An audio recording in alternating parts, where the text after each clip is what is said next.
taking forward the spirit of Operation Praghat that we had carried out a few months back, we have launched Operation Pratighat. And as you know, Assam Police, we've been always keeping a watch on the jihadi activities in this part of the country in coordination with the central intelligence agencies.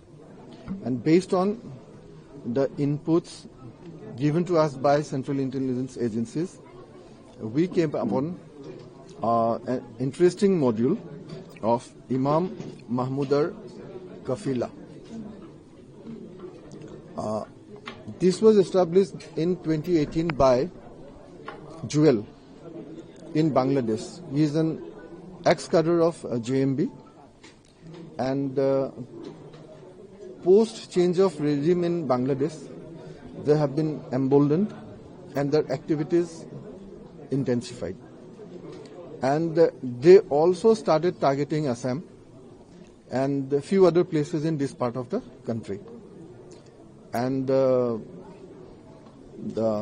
well-coordinated operation was launched last night as a part of Operation Pratighat, and we have picked up a total of 11 operatives of IMK, Imam Mahmudar Khalifa, from Assam as well as Tripura.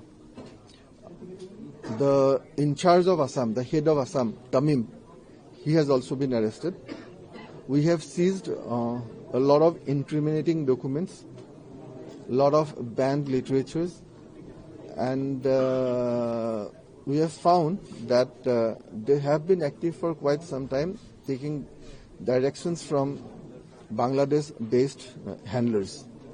And therefore, what we have done so far, or last night, can be called only phase 1 of Pratighat, Operation Pratighat, and the interrogation is on. We are under process of bringing the operative arrested in Tripura.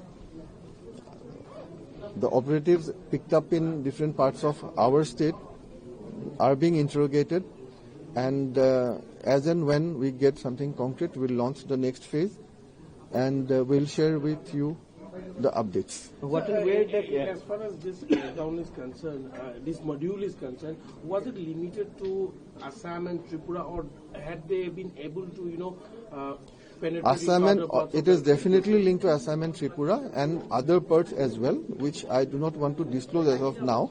But yes, it is not just Assam and Tripura. There is more to it. Are masjids becoming a hotspot of them recruiting the cadres for brainwashing? In this module, yes, several meetings were held in different masjids to recruit local youths.